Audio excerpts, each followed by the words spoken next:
ಈ ಕಾರ್ಯಕ್ರಮದ ಪ್ರಾಯೋಜಕರು Gadiyar group of companies. Gadiar Group of Companies, synonymous with excellence and innovation, stands as your dynamic partner for progress. Gadiar Group ensures safety as guardians in firefighting and builds vibrant communities in real estate. Building tomorrow, today.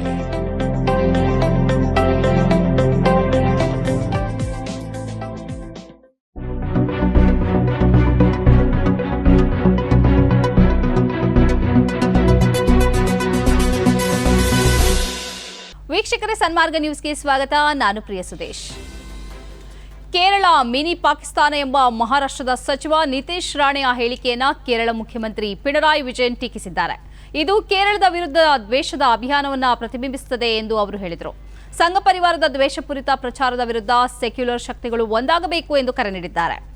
ಮಹಾರಾಷ್ಟ್ರದ ಮೀನುಗಾರಿಕೆ ಮತ್ತು ಬಂದರು ಸಚಿವ Nitesh Rane ಕೇರಳವನ್ನ mini Pakistan ಎಂದು label ಮಾಡುವ ಅವಹೇಳನಕಾರಿ ಹೇಳಿಕೆಯು ಅತ್ಯಂತ ದುರುದ್ದೇಶಪೂರಿತ ಮತ್ತು ಸಂಪೂರ್ಣವಾಗಿ ಖಂಡನೀಯವಾಗಿದೆ. ಇಂತಹ ವಾಕ್ಚಾತುರ್ಯವು ಜಾತ್ಯತೀತತೆ ಮತ್ತು ಕೋಮು ಸೌಹಾರ್ದತೆಯ ಭದ್ರಕೋಟೆಯಾಗಿರುವ ಕೇರಳದ ವಿರುದ್ಧ ಸಂಘ ಪರಿವಾರ ನಡೆಸುತ್ತಿರುವ ದ್ವೇಷದ ಅಭಿಯಾನಗಳನ್ನು ಪ್ರತಿಬಿಂಬಿಸುತ್ತದೆ. ಕೇರಳದ ಮೇಲಿನ ಈ ಹೀನ ದಾಳಿಯನ್ನು ನಾವು ಬಲವಾಗಿ ಖಂಡಿಸುತ್ತೇವೆ ಮತ್ತು ಎಲ್ಲಾ ಪ್ರಜಾಪ್ರಭುತ್ವವಾದಿಗಳಿಗೆ ಕರೆ ನೀಡುತ್ತೇವೆ ಎಂದು ಪಿಣರಾಯಿ ವಿಜಯನ್ ಎಕ್ಸ್ನಲ್ಲಿ ಪೋಸ್ಟ್ ಮಾಡಿದ್ದಾರೆ. ಮಹಾರಾಷ್ಟ್ರದ ಮಾಜಿ ಮುಖ್ಯಮಂತ್ರಿ ಮತ್ತು ಬಿಜೆಪಿ ನಾಯಕ ನಾರಾಯಣ ರಾಣೆ ಅವರ ಪುತ್ರ ನಿತೇಶ್ ರಾಣೆ ಅವರು ದೇವೇಂದ್ರ ಫಡ್ನವೀಸ್ ಸರ್ಕಾರದಲ್ಲಿ ಮೀನುಗಾರಿಕೆ ಮತ್ತು ಬಂದರುಗಳ ಅಭಿವೃದ್ಧಿ ಖಾತೆಗಳನ್ನು ನಿರ್ವಹಿಸುತ್ತಿದ್ದಾರೆ.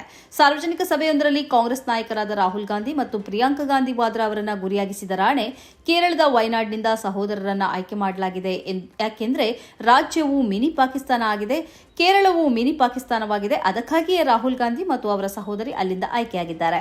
ಎಲ್ಲ ಭಯೋತ್ಪಾದಕರು ಅವರಿಗೆ ಮತ ಹಾಕುತ್ತಾರೆ. ಇದು ಸತ್ಯ. ಅವರು ತಮ್ಮೊಂದಿಗೆ ಭಯೋತ್ಪಾದಕರನ್ನ ಕರೆದೊಯ್ದ ನಂತರ ಸಂಸದರಾಗಿದ್ದಾರೆ ಎಂದು ರಾಣೆ ಹೇಳಿದರು. ಈ ಹೇಳಿಕೆಗೆ ವಿರೋಧ ಪಕ್ಷಗಳಿಂದ ಕಟುವಾದ ಪ್ರತಿಕ್ರಿಯೆ ವ್ಯಕ್ತವಾಗಿದೆ. ಉಡುಪಿ ಶ್ರೀಕೃಷ್ಣ ಮಠಕ್ಕೆ ದೇವರ ದರ್ಶನಕ್ಕೆ ಬಂದ ಅಯ್ಯಪ್ಪ ಮಾಲಾಧಾರಿಗಳು ದಾಂಧಲೆ ನಡೆಸಿ ಮಠದ ಸಿಬ್ಬಂದಿ, ದಿವಾನರಿಗೆ ಹಾಗೂ ಕರ್ತವ್ಯ ನಿರ್ವಹಿಸುತ್ತಿದ್ದ ಪೊಲೀಸ್ ಸಿಬ್ಬಂದಿಗೆ ಹಲ್ಲೆ ನಡೆಸಿರುವ ಘಟನೆ ಡಿಸೆಂಬರ್ 29ರಂದು ರಾತ್ರಿ ವೇಳೆ ನಡೆದಿದ್ದು, ಈ ಸಂಬಂಧ 8 ಮಂದಿ ಆರೋಪಿಗಳನ್ನು ಪೊಲೀಸರು ಬಂಧಿಸಿದ್ದಾರೆ. ಹೈದರಾಬಾದ್ನ ಶಿವಕುಮಾರ್, ವಿಶಾಲ್, ರಾಜು, ನವೀನ್ ರಾಜ್, ರವಿಕಿರಣ್, ಭಾನು, ಉಮೇಂದರ್, ರವಿಕಾಂತ್ ಬಂಧಿತರನ್ನ ಅಯ್ಯಪ್ಪ ಮಾಲಾಧಾರಿಗಳು ಶ್ರೀಕೃಷ್ಣ ಮಠದ ಒಳಗೆ ಹಾಗೂ ಹೊರಗೆ ತೀವ್ರ ಜನಸಂದಣಿಯಿಂದ ನೂಕುನುಗ್ಗಲು ಉಂಟಾಗಿದ್ದು, ಈ ವೇಳೆ ದೇವರ ದರ್ಶನಕ್ಕೆ ಬಂದಿದ್ದ ಸುಮಾರು 7-8 ಜನ ಅಯ್ಯಪ್ಪ ಮಾಲಾಧಾರಿಗಳು ದಾಂಧಲೆ ನಡೆಸಿದರೆನ್ನಲಾಗಿದೆ. ಉತ್ಸವ ಮೂರ್ತಿ ಪಲ್ಲಕ್ಕಿಯೊಂದಿಗೆ ಕೃಷ್ಣ ಮಠದ ಒಳಭಾಗಕ್ಕೆ ಬರುವ ವೇಳೆ ದಾಂಧಲೆ ನಡೆಸಿದ ಅಯ್ಯಪ್ಪ ಮಾಲಾಧಾರಿಗಳು ಕೃಷ್ಣ ಮಠದ ಸಿಬ್ಬಂದಿ ಜಗದೀಶ್ ಎಂಬುವರಿಗೆ ಕೈಯಿಂದ ಹಲ್ಲೆ ಮಾಡಿ ಮೇಲೆತ್ತಿಕೊಂಡು ಶ್ರೀಕೃಷ್ಣ ಮಠದ ಗರ್ಭಗುಡಿಯ ಒಳಗಡೆ ಬಂದಿದ್ದು, ತಡೆಯಲು ಪ್ರಯತ್ನಿಸಿದ ನಾಗರಾಜ ಆಚಾರ್ಯರ, ಉಡುಪಿ ಸಶಸ್ತ್ರ ಮೀಸಲು ಪೊಲೀಸ್ ಪಡೆಯ ಕಾನ್ಸ್ಟೇಬಲ್ ರವೀಂದ್ರರ ಮೇಲೆ ಕೈಯಿಂದ ಮುಖಕ್ಕೆ, ಮೈ, ಕೈಗೆ, ಕೆನ್ನೆಗೆ ಹಲ್ಲೆ ಮಾಡಿದರು. ಇದರಿಂದ ಅವರಿಗೆ ಗಾಯ ಉಂಟಾಗಿರುವುದಾಗಿ ದೂರಲಾಗಿದೆ. ಈ ಬಗ್ಗೆ ಕಾನ್ಸ್ಟೇಬಲ್ ರವೀಂದ್ರ ನೀಡಿದಂತೆ ಉಡುಪಿ ನಗರ ಪೊಲೀಸ್ ಠಾಣೆಯಲ್ಲಿ ಪ್ರಕರಣ ದಾಖಲಾಗಿದೆ. ಅದರಂತೆ ಪೊಲೀಸರು ಆರೋಪಿಗಳನ್ನು ಬಂಧಿಸಿ ಉಡುಪಿ ನ್ಯಾಯಾಲಯಕ್ಕೆ ಹಾಜರುಪಡಿಸಿದ್ದಾರೆ.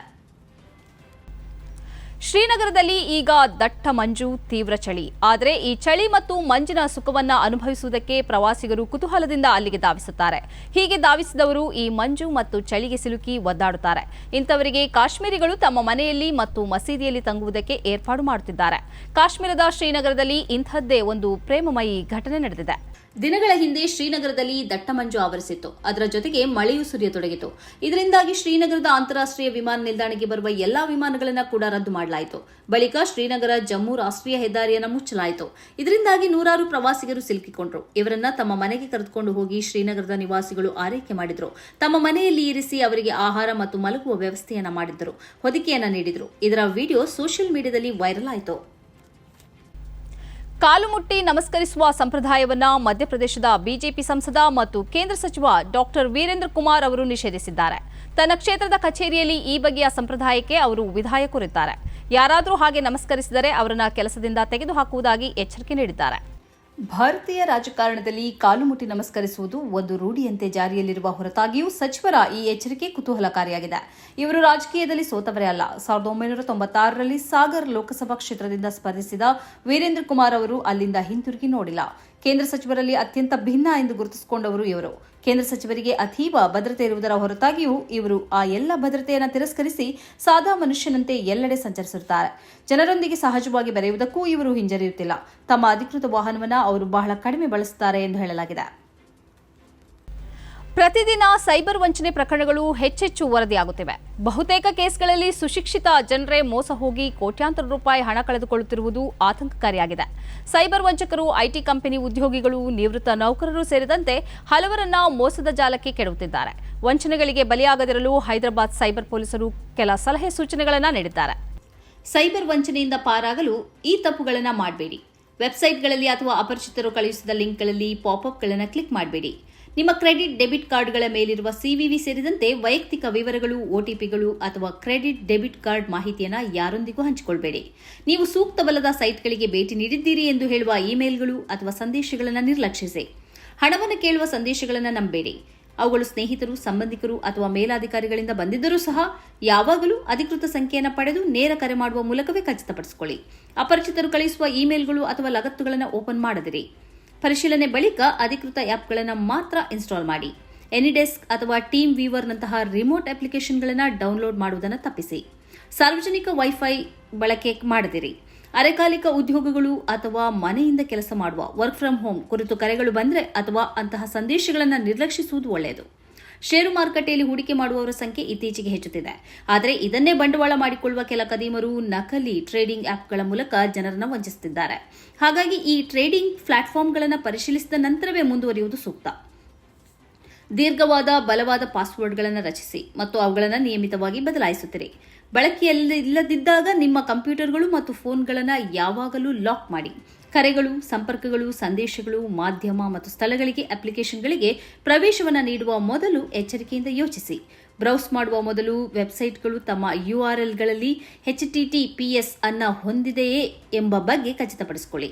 UPI ಪಿನ್ಗಳು ಹಣವನ್ನು ಕಳುಹಿಸಲು ಮಾತ್ರ ಅಗತ್ಯವಿದೆಯೇ ಹೊರತು ಅದನ್ನು ಸ್ವೀಕರಿಸಲು ಅಲ್ಲ ಅನ್ನುವಂಥದ್ದು ನಿಮ್ಮ ಗಮನದಲ್ಲಿರಲಿ. ಈ ಸರಳ ಮತ್ತು ಪರಿಣಾಮಕಾರಿ ಸಲಹೆಗಳನ್ನು ಅನುಸರಿಸುವ ಮೂಲಕ ನೀವು ಸೈಬರ್ ವಂಚಕರಿಂದ ನಿಮ್ಮನ್ನು ರಕ್ಷಿಸಿಕೊಳ್ಳಬಹುದು. ಸಿರಿಯಾದ ಸೆಂಟ್ರಲ್ ಬ್ಯಾಂಕ್ನ ಗವರ್ನರ್ ಆಗಿ ಮೈಸಾ ಸಬ್ರಿನಾ ಎಂಬ ಮಹಿಳೆಯನ್ನ ಹೊಸ ಸರ್ಕಾರ ನೇಮಿಸಿದೆ. ಅಸದ್ ಅವರ ಸರ್ಕಾರವನ್ನು ಪದಚ್ಯುತಗೊಳಿಸಿ ಜುಲಾನಿ ಅಧಿಕಾರಕ್ಕೆ ಏರಿದ ಬಳಿಕ ಮಾಡಲಾದ ಪ್ರಮುಖ ನಿರ್ಧಾರ ಇದಾಗಿದೆ. ಸಿರಿಯಾದಲ್ಲಿ ಶರಿಯಾ ಕಾನೂನು ಜಾರಿಯಾಗುತ್ತದೆ ಮತ್ತು ಮಹಿಳೆಯರನ್ನ ಸಾರ್ವಜನಿಕ ಬದುಕಿನಿಂದ ನಿಷೇಧಿಸಲಾಗುತ್ತದೆ ಎಂಬೆಲ್ಲ ಪುಕಾರುಗಳ ಮಧ್ಯೆ ಈ ನೇಮಕ ನಡೆದಿದೆ. ಸಿರಿಯಾ ಸೆಂಟ್ರಲ್ ಬ್ಯಾಂಕ್ನ 70 ವರ್ಷಗಳ ಚರಿತ್ರೆಯಲ್ಲಿ ಇದೇ ಮೊದಲ ಬಾರಿ ಮಹಿಳೆಯರು ಅದರ ಗವರ್ನರ್ ಸ್ಥಾನಕ್ಕೆ ಏರಿದ್ದಾರೆ. ಆರ್ಥಿಕ ಕ್ಷೇತ್ರದಲ್ಲಿ 15 ವರ್ಷಗಳಿಗಿಂತಲೂ ಅಧಿಕ ಅನುಭವವನ್ನು ಈ ಮೈಸಾ ಹೊಂದಿದ್ದಾರೆ. ಹಲವು ವರ್ಷಗಳಿಂದ ಸೆಂಟ್ರಲ್ ಬ್ಯಾಂಕ್ನಲ್ಲಿ ದುಡಿಯುತ್ತಿದ್ದಾರೆ. ಜುಲಾನಿ ಸರ್ಕಾರ ಮುಖ್ಯ ಸ್ಥಾನಗಳಿಗೆ ನೇಮಿಸುತ್ತಿರುವ 2ನೇ ಮಹಿಳೆ ಇವರಾಗಿದ್ದಾರೆ. ಈ ಮೊದಲು ಮಹಿಳಾ ಆರೋಗ್ಯ ಇಲಾಖೆ ಅಧ್ಯಕ್ಷರಾಗಿ ಆಯಿಷಾ ಅವರನ್ನು ನೇಮಿಸಿತ್ತು.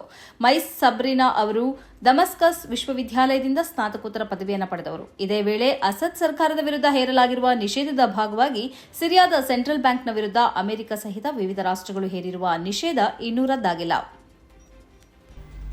ಪ್ರಸಿದ್ಧ ಆಟೋಮೊಬೈಲ್ ಕಂಪನಿಯಾದ ಫೋರ್ಡ್ನ ಸೋಷಿಯಲ್ ಮೀಡಿಯಾ ಖಾತೆಯಲ್ಲಿ ಇಸ್ರೇಲ್ ವಿರುದ್ಧ ಪೋಸ್ಟ್ಗಳು ಕಾಣಿಸಿಕೊಂಡಿವೆ. ಇಸ್ರೇಲ್ ಅನ್ನು ಖಂಡಿಸಿ ಮತ್ತು ಫೆಲೆಸ್ತೀನ್ ಅನ್ನು ಬೆಂಬಲಿಸುವ ಹಲವು ಪೋಸ್ಟ್ಗಳು ಈ ಖಾತೆಯಲ್ಲಿ ಪ್ರಕಟವಾಗಿವೆ. ಇಸ್ರೇಲ್ ಭಯೋತ್ಪಾದಕ ರಾಷ್ಟ್ರವಾಗಿದ್ದು ಅವರ ಕೈಯಿಂದ ಫೆಲೆಸ್ತೀನ್ ಅನ್ನು ವಿಮೋಚಿಸಬೇಕಾಗಿದೆ ಎಂದು ಕರೆ ಕೊಡಲಾಗಿದೆ. ಈ ಕುರಿತಂತೆ ಸಾಕಷ್ಟು ಚರ್ಚೆಗಳಾದ ಬೆನ್ನಿಗೆ ಎಕ್ಸ್ ಖಾತೆಯಿಂದ ಈ ಪೋಸ್ಟ್ಗಳನ್ನು ಡಿಲೀಟ್ ಮಾಡಲಾಗಿದೆ ಮತ್ತು ತಮ್ಮ ಖಾತೆಯನ್ನು ಹ್ಯಾಕ್ ಮಾಡಲಾಗಿದೆ ಎಂದು ಫೋರ್ಡ್ ಕಂಪನಿ ಸ್ಪಷ್ಟೀಕರಣ ನೀಡಿದೆ. ಈ ಮೊದಲು ಫೋರ್ಡ್ ಕಂಪನಿಯ ಸ್ಥಾಪಕರಾದ ಹೆನ್ರಿ ಫೋರ್ಡ್ ಅವರು ಯಹೂದಿಯರನ್ನ ವಿಮರ್ಶಿಸಿದ್ದರು ಮತ್ತು ಆ ಕಾರಣಕ್ಕಾಗಿ ಅವರು ಯಹೂದಿ ವಿರೋಧಿ ಎಂಬ ಪ್ರಚಾರವು ನಡೆದಿತ್ತು. ಎಲ್ಲಾ ಕೆಡುಕುಗಳಿಗೂ ಯಹೂದಿಗಳು ಮತ್ತು ಯಹೂದಿ ಮಾಲಕರು ಕಾರಣ ಎಂದು ಅವರು ಈ ಮೊದಲು ಹೇಳಿದ್ದರು. ಯುದ್ಧಗಳನ್ನು ಸೃಷ್ಟಿಸಿದ್ದು ಅವರೇ, ಅಮೆರಿಕದ ಲೂಟಿಯ ಹಿಂದೆ ಇರುವುದೂ ಅವರೇ ಎಂದವರು ಹೇಳಿದ್ದರು. ಇದೇ ವೇಳೆ ಇಸ್ರೇಲ್ ಸೇನೆಗೆ ಫೋರ್ಡ್ ತನ್ನ ವಾಹನಗಳನ್ನು ಮಾರುತ್ತಿರುವುದು ನಡೆಯುತ್ತಿದೆ. 2001ರಲ್ಲಿ ಇಸ್ರೇಲ್ ಜೊತೆಗೆ ಈ ಕಂಪನಿ ಮೊಟ್ಟಮೊದಲ ಬಾರಿಗೆ ಒಪ್ಪಂದಕ್ಕೆ ಸಹಿ ಹಾಕಿತು. $40 ಮಿಲಿಯನ್ 1000 F350 ಪಿಕಪ್ ಟ್ರಕ್ಗಳನ್ನು ಅದು ಮೊದಲ ಹಂತವಾಗಿ ಇಸ್ರೇಲ್ಗೆ ರವಾನಿಸಿತು.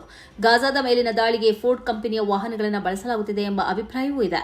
ಒಂದೇ ಸಮಯದಲ್ಲಿ ಇಸ್ರೇಲ್ ಸೇನೆಗೆ ನೆರವಾಗುವುದು ಮತ್ತು ಗಾಜಾದಲ್ಲಿ ಸಂತ್ರಸ್ತರಾದ ಜನರಿಗೂ ನೆರವಾಗುವುದನ್ನು ಫೋರ್ಡ್ ಕಂಪನಿ ಮಾಡುತ್ತಿದೆ ಎಂದು ವರದಿ ಇದೆ. 2023 ಸೆಪ್ಟೆಂಬರ್ 7ರಂದು ಇಸ್ರೇಲ್ ಮೇಲೆ ಹಮಾಸ್ ನಡೆಸಿದ ದಾಳಿಗೆ ಫೋರ್ಡ್ ಉದ್ಯೋಗಿಗಳ ಸಂಘಟನೆಯಾದ ಫೋರ್ಡ್ ಫೌಂಡೇಶನ್ ತೀವ್ರ ವಿರೋಧ ವ್ಯಕ್ತಪಡಿಸಿತ್ತು. ಅದೇ ವೇಳೆ ಗಾಜಾದಲ್ಲಿ ಜನರು ಪಡುತ್ತಿರುವ ಪಾಡನ್ನು ನೋಡಲು ಸಾಧ್ಯವಾಗುತ್ತಿಲ್ಲ ಮತ್ತು ಅವರಿಗೆ ಸಹಾಯ ಮಾಡಬೇಕು ಎಂದು ಇದೇ ಉದ್ಯೋಗಿಗಳ ಸಂಘಟನೆ ಫೋರ್ಡ್ ಕಂಪನಿಯ ಅಧ್ಯಕ್ಷ ಬ್ಯಾರನ್ ವಾಕರ್ಗೆ ಮನವಿ ಮಾಡಿತ್ತು. ಇದು ಈ ಹೊತ್ತಿನ ಸುದ್ದಿ ಸಂಚಯ. ನಿರಂತರವಾಗಿ ನೋಡ್ತಾ ಇರಿ ಸನ್ಮಾರ್ಗ ನ್ಯೂಸ್, ಸುದ್ದಿಗಳ ಸಂತೆಯಲ್ಲಿ ಸತ್ಯದ ಮೊಂಬತ್ತಿ.